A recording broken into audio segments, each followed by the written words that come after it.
오늘 우리에게 주신 하나님의 말씀은 신약 성경에서 봅니다. 신약 성경 141조 누가복음서 24장 39절 말씀을 장성 목사가 풀어서 번역한 연역본으로 봉독합니다. 십자가에서 못이 박혔던 내 손과 발을 보고 나인 줄 알라. 또 나를 만져보라. 영은 살과 뼈가 없으되 너희 보는 바와 같이 나는 있느니라. 아멘. 오늘 우리는 성령님 아래 성경 위에 하나님의 말씀을 듣기를 원합니다. 오늘 여러분들이 주목하실 설교 제목은 부활의 리얼리티입니다. 부활절 시리즈로서 13번째 시간이 되겠습니다. 오늘 우리는 하나님의 은혜 가운데 다시 한 번 더 부활절을 맞이합니다. 2019년의 부활절은 오늘 우리들의 심령 속에 하나님의 위로와 소망으로 다가서서 우리들에게 잃어버렸던 신앙의 생기와 활력을 회복하는 날이 바로 부활절 오늘이 되어야 마땅한 줄로 믿습니다.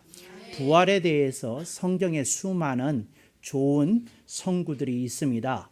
이 말씀도 소중하고 저 말씀도 소중한데 그 각각의 부활을 증언하는 말씀 속에서 우리는 각각 다른 강조점을 볼 수 있습니다. 오늘 본문에 있는 말씀은 예수님께서 직접 제자들에게 하신 말씀입니다. 예수님이 자신의 부활에 대해서 직접 언명하신 것인데 이 말씀 속에서 우리는 부활의 리얼리티를 볼 수 있습니다. 예수님께서 말씀하십니다. 와서 보라. 내 손과 발을 보라. 만져보라. 그리고 내가 영으로 부활한 것이 아니라 육으로 부활했다. 내가 유령이나 도깨비로서 환영으로서 너희에게 나타난 것이 아니라 실제 사람이 다시 살아서 너희 앞에 선 것이라 하고 예수님께서 직접 증언하시고 자신이 부활하신 그 몸을 제자들에게 내어 보이셨다 하는 것을 우리들이 이 말씀을 통해서 다시 한 번 더 확인하게 됩니다. 오늘 우리들이 이 말씀을 보면서 저는 기억이 나는 말씀이 하나가 있었습니다. 그게 뭐냐면 성찬례입니다. 성찬례에서 우리는 주님의 피와 살을 접하게 됩니다. 그래서 성찬례 속에서 우리는 피, 예수님이 십자가상에서 실제적으로 흘렸던 그 피의 의미를 잔을 통해서 마시우게 됩니다. 또한 예수 그리스도께서 직접 창으로 옆구리에 찢김을 받으시고 손과 발에 못이 박혔던 그 살을 우리는 성찬례에서 다시 한번 만나보게 되는 것입니다. 그래서 저는 성찬례 그러면 피와 살이 생각이 나고요. 부활 그러면 오늘 누가복음서 24장 39절에 있는 말씀 살과 뼈가 생각이 나기도 합니다. 가끔씩 제가 이 두 말씀을 늘 가슴에 담고 있기 때문에 어느 때 피와 살 그러려고 그러다가 성찬례 중에서 제가 간혹 하여튼 한 100번에 한 번 그러나요? 살과 뼈 하는 말이 이렇게 튀어나오려고 하고 또 튀어나올 때도 있었습니다. 그건 바로 이 누가복음서 24장 39절에 있는 말씀 부활에 대한 주님의 직접 증언을 제가 가슴에 담고 있었기 때문에 생겨난 그 착각이었고 현상이었다. 이렇게 여러분이 이해해 주실 수 있기를 바랍니다. 그래서 다시 한번 성찬례는 피와 살이고 부활은 살과 뼈다. 저는 이렇게 기억하고 있습니다. 그런데 여러분들이 그 신학자들, 특별히 이런 경우는 그 자유주의 신학 내지는 자유주의 신학의 영향을 받은 사람들에게 일어나는 현상입니다. 그런데 그들은 부활을 영성화시키려고 합니다. 그래서 예수님의 부활에 대해서 얘기를 할 때에 이렇게 얘기를 합니다. 뭐라고 얘기하는 거 아니?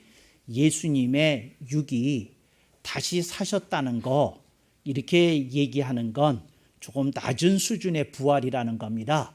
사람이 육을 가지고 있는데 육이 다시 살아났다고 해봐야 다시 100년이 지나면 다시 죽을 수도 있는 건데 예수님의 부활을 그렇게 낮은 차원에서 그 사람의 몸이 숨이 끊어졌다, 죽었다. 그런데 숨이 다시 살아났다. 그래서 무덤에서 걸어 나왔다. 이렇게 그 예수님의 부활을 육성화시켜서 얘기하는 건 낮은 수준의 부활에 대한 이해라는 겁니다.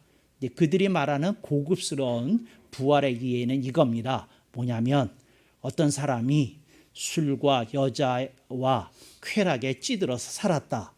근데 그분이 예수님을 만났다. 그래서 거듭났다. 그래서 인생 자체가 달라지고 가치관 자체가 달라졌다. 근데 이것이야말로 진정 가장 아름답고 보람된 모습의 부활이 아니겠느냐. 그러니까 옛사람은 죽고 새사람은 살았다. 그런 의미의 부활이 되어야 하는 것이지 사람의 몸이 죽었다가 다시 살았다. 그런 낮은 수준의 부활에 대해서 얘기를 하면 이제 좀 곤란하지 않느냐. 기독교를 너무 저급화시키지 말아달라. 뭐 이런 당부가 그들의 주장 속에 담겨져 있습니다. 저는 이런 주장을 대할 때마다 한마디로 가소로운 주장이라고 생각을 합니다.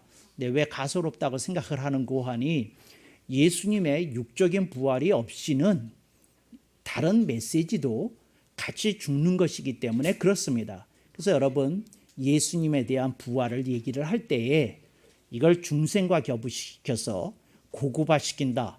이걸 중생과 결부시켜서 영성화시킨다.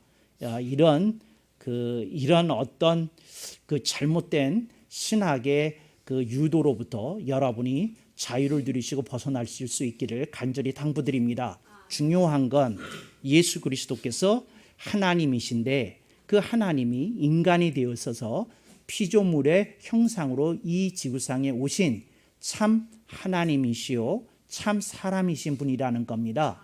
근데 그분이 우리의 죄를 대신하여서 십자가상에서 분명하게 손과 발에 못이 박히시고 또 그 허리에 옆구리에 그 창으로 찔림을 받으셔서 피화물을 다 쏟으시고 머리에는 가시관을 쓰시고 온갖 고통을 다 받으시고 그 순환을 완성하신 다음에 자신의 목숨이 끊어지기까지 하나님이 우리를 대속하시기 위한 경륜을 완성하시고 무덤에 장사 지낸 바 되셨다가 하나님의 특별하신 은총으로 이렇게 그 자신이 하나님이심을 증언하면서 예수 그리스도께서 부활하셨다는 겁니다.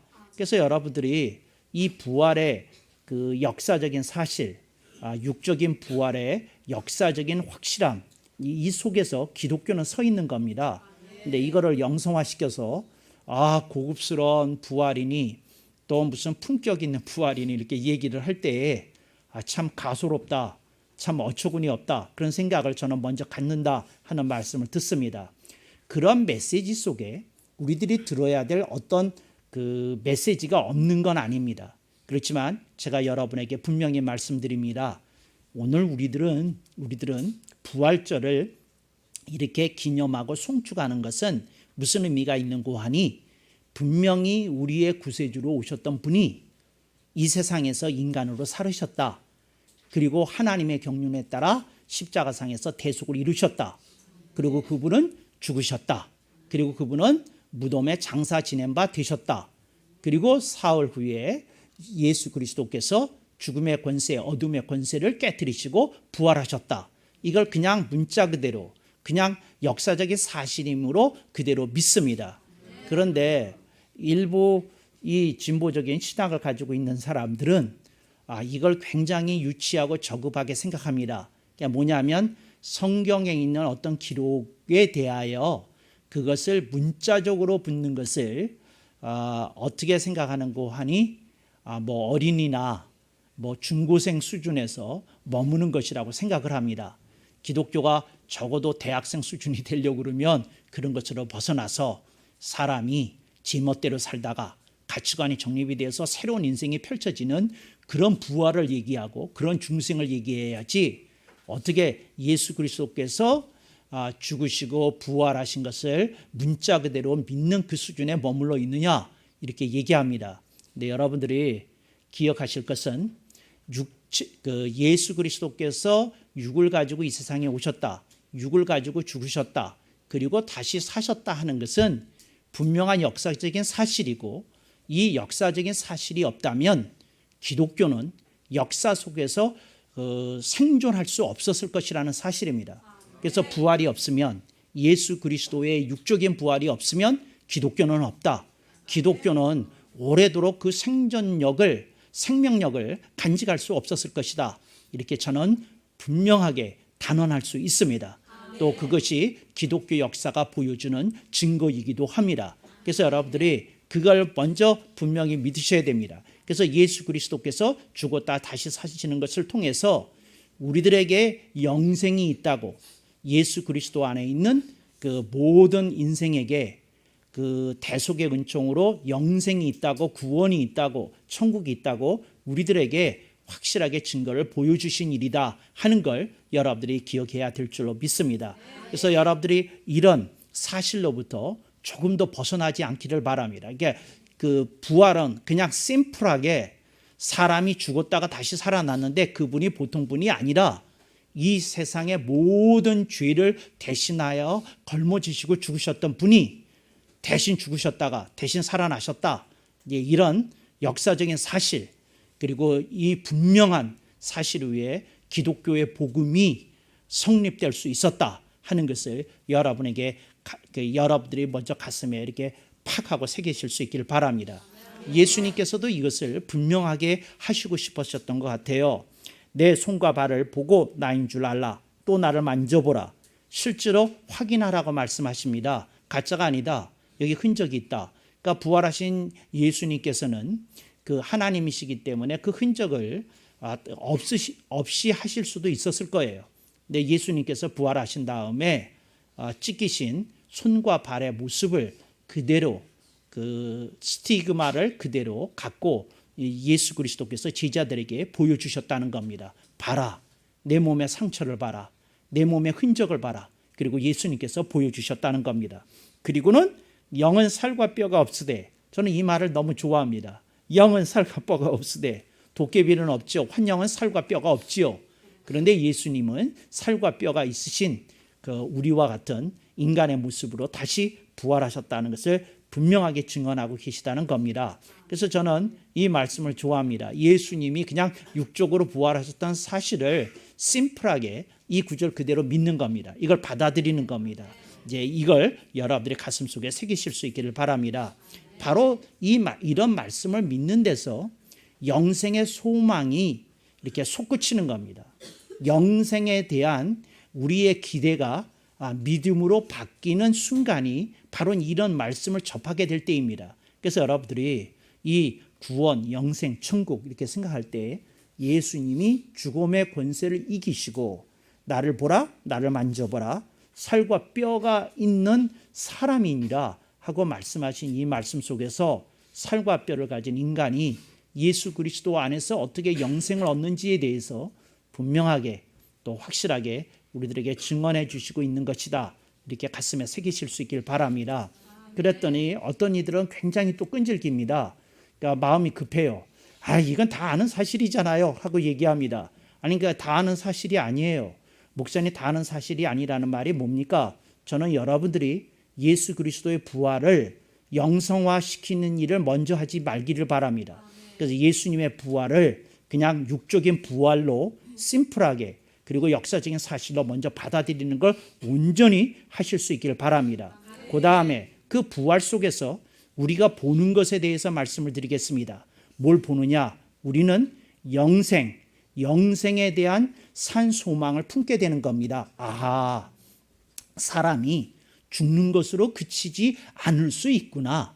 예수 그리스도 안에 있는 인생에게는 영생이 있을 수 있구나. 천국이 있구나. 구원이 있구나 하는 것을 보게 되는 겁니다. 그래서 부활을 통해서 여러분이 봐야 되는 게 뭐냐? 구원을 봐야 됩니다. 천국을 봐야 됩니다. 영생을 봐야 됩니다.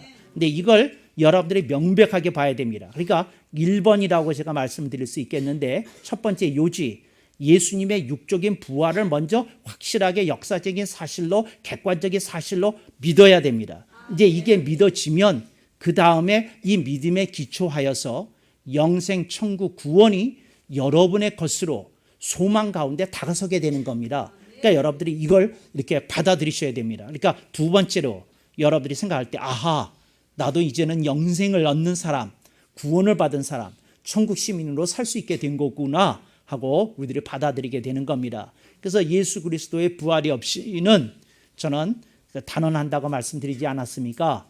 기독교는 존재하지 못했을 것이다. 기독교는 살아남지 못했을 것이다. 기독교는 그 복음이라고 할 만한 것이 형성되지 못했을 것이다. 부활 속에 기독교의 그 산소망과 기독교 교리의 핵심이 있는 것이라는 겁니다. 근데 특이한 건 그 세계 수많은 종교가 있지 않습니까? 근데 부활을 가리키는 종교는 딱 기독교밖에 없어요. 그러니까 다른 종교에도 보면 영성 그 부활은 있어요. 그러니까 영성 부활은 있어요. 근데 육성 부활은 없어요. 이게 무슨 말이냐면 몸이 다시는 부활의 교리는 기독교에만 있어요. 그러니까 다른 종교에도 뭐는 있느냐 하면 거듭남 얘기는 있어요. 신생 얘기는 있어요. 그게 무슨 말이냐면 사람이 가치관이 달라져야 됩니다. 윤리 도덕이 달라져야 됩니다. 철학이 달라져야 됩니다. 속이 뒤집혀져야 됩니다. 그래서 그런 사람이 새로운 가치관에 의해서 새로운 인생을 살아가는 것, 그것이 부활입니다. 다른 종교에도 이런 철학화시킨 가르침이 있습니다. 근데 여러분들이 기억할 건 우리는 철학을 믿는 게 아닙니다. 우리는 역사적인 사실을 믿는 겁니다. 우리는 그 하나님의 계시를 믿는 기독교입니다.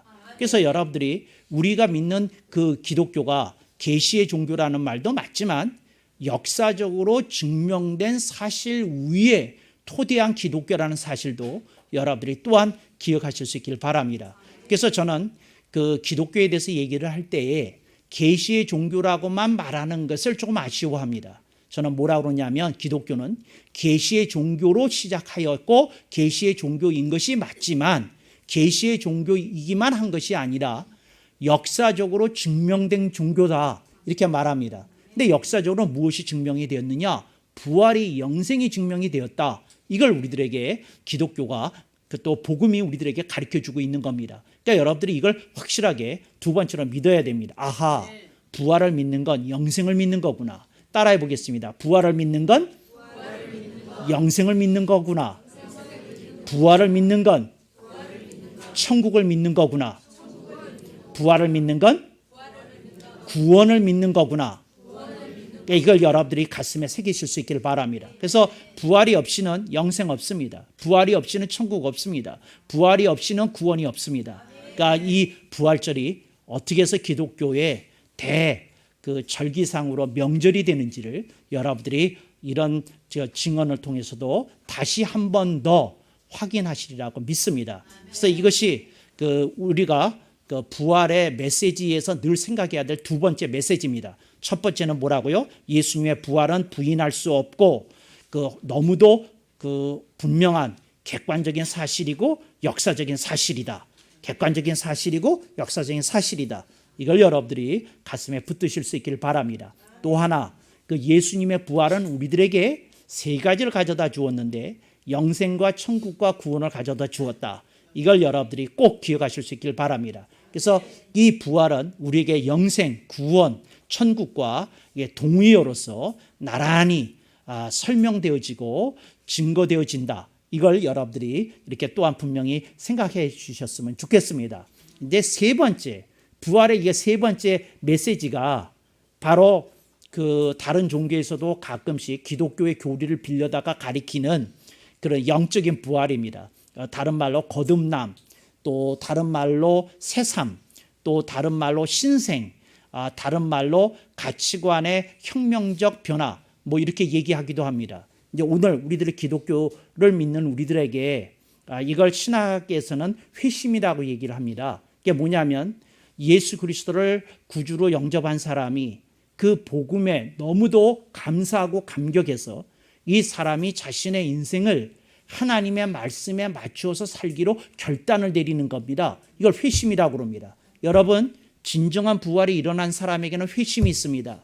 회심이 뭐냐? 가치관의 혁명적 변화입니다. 가치관의 혁명적 변화가 회심입니다. 그러니까 여러분들이 가치관의 혁명적 변화가 나타나야 되는 겁니다. 그런데 여러분, 가치관의 혁명적 변화는 어떻게 나타나는고 하니 이 첫 번째 메시지와 두 번째 메시지가 받아들여진 사람에게 이 세 번째 메시지가 작동하게 되는 겁니다. 첫 번째 메시지가 뭐냐? 예수 그리스도께서는 육적으로 부활하셨다. 역사적인 사실이고 객관적인 사실이다. 이걸 분명하게 믿어야 되는 겁니다. 두 번째, 예수 그리스도의 부활은 나에게 영생과 천국과 구원을 준다. 이걸 여러분들이 분명하게 믿어야 되는 겁니다. 세 번째, 여기까지 복음을 깨달은 사람에게는 자연스럽게 나타나는 변화가 있는데 그게 회심이다.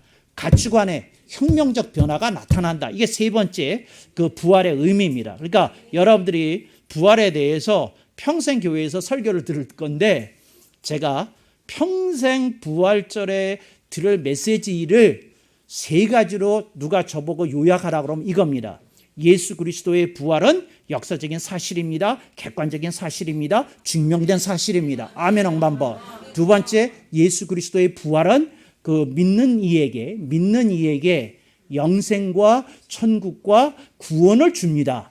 그리고 그러하기에 산소망을 줍니다. 이렇게 두 번째 메시지를 전 요약합니다. 세 번째 메시지는 몽고하니 그러한 복음이 깨달아지고 믿게 된 사람에게는 가치관의 혁명적 변화, 신학적인 용어로 곧 회심이라고 하는 것이 나타난다고 하는 겁니다. 그 회심이 나타나는 겁니다.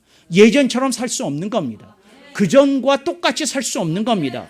그전처럼 세상에 끌려다니면서 살 수 없는 사람이 된 겁니다. 그전처럼 세상 맛이 좋아서 어쩔 줄 모르는 사람이 되지 못하는 겁니다. 다시는 옛날로 돌아갈 수 없는 사람이 되어버린 겁니다. 이제 그것이 회심입니다. 그래서 여러분들이 이제 이 세 가지만 기억하시면 정말 부활의 메시지의 가장 중요한 건 넘버 1, 넘버 2, 넘버 3 세 가지를 다 들으셨다. 그래도 과언이 아니라는 것입니다. 여기까지 얘기하고 나니까 제가 갑자기 설교를 그만하고 싶은 생각이 드네요. 뭐 더 할 것도 없어요. 사실은 이 세 가지만 얘기하면 그 가슴 속에 그냥 막 터져 나오는 겁니다. 왜 부활이 중요한지 이걸 확실하게 생각해야 됩니다. 그런데 여기서 한 가지 말씀을 더 드려야 되겠어요. 그게 뭐냐면 넘버 4가 아니고 뭘 말씀을 드려야 되는 것이냐면 순서를 바꾸면 안 된다는 겁니다. 순서를 바꾸면 안 된다는 겁니다. 진보주의 신학을 가진 이들은 넘버 3를 넘버 1으로 자꾸 갖고 오려고 그래요. 그러지 마십시오. 여러분, 그러면 천국이 사라집니다. 구원이 사라집니다. 영생이 사라집니다. 그런 짓 하지 마십시오. 그러면 기독교와 예수 그리스도의 역사성이 사라집니다. 그러니까 그 예수 그리스도가 그렇게 되면 신화적인 존재가 되게 됩니다. 신화적인 존재라고 하는 말은 뭐냐면 역사 속에서 그 사람이 실제로 실존했는지 안 했는지를 중요하지 않다는 겁니다. 그분이 갖고 있는 이미지와 메시지가 중요하지 실제 이게 중요하지 않다는 겁니다. 우리는 그런 가르침을 배격합니다. 우리는 예수 그리스도의 역사성을 부정하는 어떤 가르침도 우리는 배격합니다. 아멘 억만번. 우리는 예수 그리스도의 부활을 부정하는 어떤 가르침도 고려의 대상으로 삼지 않습니다. 이건 너무도 분명하고 너무도 확실하고 너무도 적확한 사실이기 때문에 이건 다시 그 재론, 이론의 여지가 없는 확실한 사실이다. 그러니까 여러분들이 가슴에 새기실 수 있기를 바랍니다. 그러니까 여러분들의 예수 그리스도의 부활은 우주보다도 더 리얼한 사건입니다. 왜? 창조주께서 죽으셨다가 부활하신 사건이니까 우주보다도 더 리얼한 사건입니다. 그러니까 예수 그리스도의 부활을, 육적인 부활을 못 믿는다는 건 이렇게 얘기하는 것과 똑같습니다. 나는 죽으면 천국 가는지 안 가는지 알 수 없어요. 왜냐하면 내가 천국을 가보지 않았으니까요. 이렇게 얘기하는 것과 똑같습니다. 근데 그렇게 살면 얼마나 참 죽음이 가까워오는 그 임종의 시간에 얼마나 불안하겠어요. 그러니까 죽어보지 않았는데 이제 죽어야 되는데 내가 예수님의 부활을 믿는지 안 믿는지 모르는데 천국 갈지 안 갈지도 모르는데 이거 얼마나 저걸 하겠어요. 여러분들이 이런 상태 속에서 이렇게 벗어나시는 길은 예수 그리스도의 부활을 믿으시는 겁니다. 그러니까 부활을 믿는 이에게 그 천국의 산소망이 확 하고 이 사람의 영과 생각과 마음과 몸을 사로잡을 것이라고 저는 분명히 믿습니다. 그래서 여러분들이 오늘 부활절에 다시 한번 자신을 돌아보십시오. 나는 이른 순서로 믿고 있느냐, 육적인 부활을 먼저 믿고 있느냐, 이걸 여러분들이 분명하게 가슴에 새기실 수 있기를 바랍니다.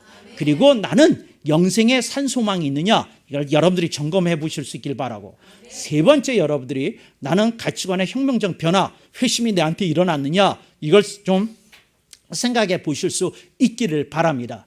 기독교가 그 부활의 종교라고 그러잖아요. 부활의 종교. 조금 더 다른 말로 하면 부활절의 종교이기도 합니다. 이게 무슨 말이냐면 부활절이라고 하는 건 역사적인 날이에요. 주님이 죽으셨다가 부활하신 날, 그 날이 그 부활절입니다. 그 날이 부활절. 사실은 오늘 우리들이 지키는 부활절은 정확한 이름이 부활절이 아니에요. 우리가 지키는 부활절은 무슨 날이냐면 부활 기념절이에요. 사실은.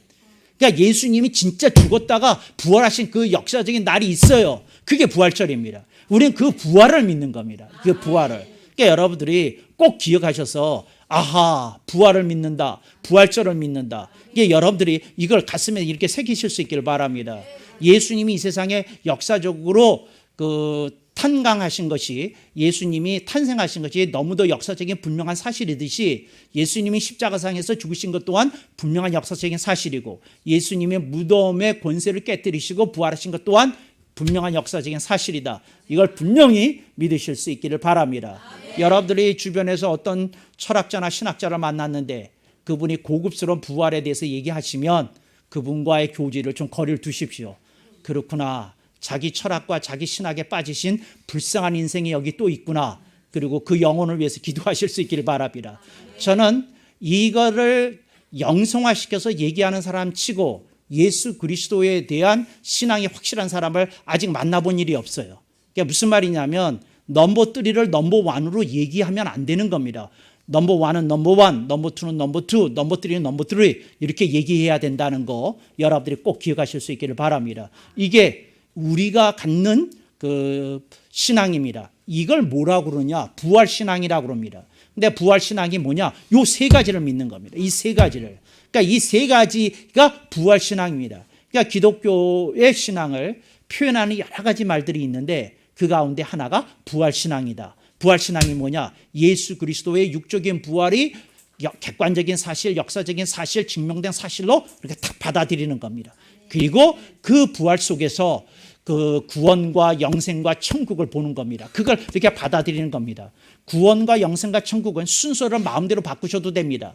영생을 먼저 얘기하셔도 되고 천국을 먼저 얘기하셔도 되고 구원을 먼저 말씀하셔도 되고 순서를 자유롭게 바꿀 수 있습니다. 그러니까 구원이나 영생이나 천국은 같은 말입니다. 그런데 그 속에서 우리는 산소망을 품게 되는 건데 산소망의 근거가 뭐냐? 예수님이 육적으로 죽으셨다가 다시 산 걸 믿는 겁니다. 그러면 누가 여기서 조용히 가슴에 손을 얹고 저한테 질문을 하고 싶게, 그러면 어떤 사람이 예수님의 육적인 부활을 아직 잘 못 믿겠는데요. 그럼 어떻게 되는 겁니까? 그 사람이 지금 죽었을 때 천국 갈지 전 장담하지 못합니다. 그 사람 죽어봐야 알아요. 대단히 미안해요. 여러분, 예수 그리스도의 육적인 부활을 믿지 않고서 나는 당신이 어떻게 천국에 갈 수 있는지 저는 알지 못해요. 미안합니다.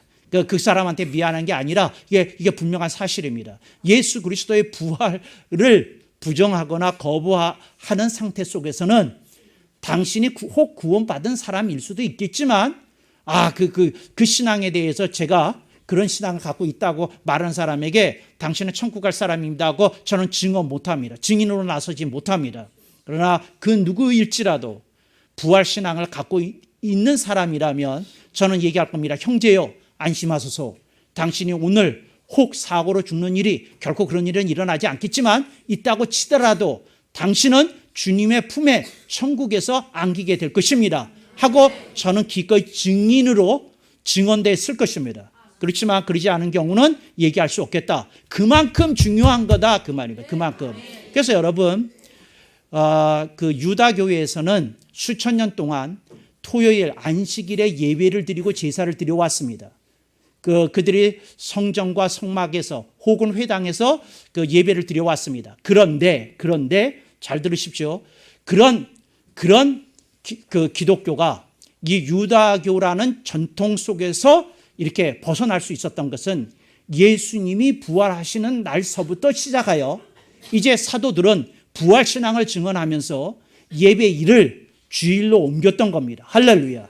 예수님이 부활하신 날 우리가 이 신앙을 가져야 되겠다. 이 신앙을 증언해야 되겠다. 그렇습니다. 여러분, 그 사도교회 시대의 기록을 보면 사도교회 그 시절에는 어떤 분이 그 주간에 죽어서 주일날 장례를 치러야 되는 일이 있어도 장례를 안 치렀다고 그래요. 왜?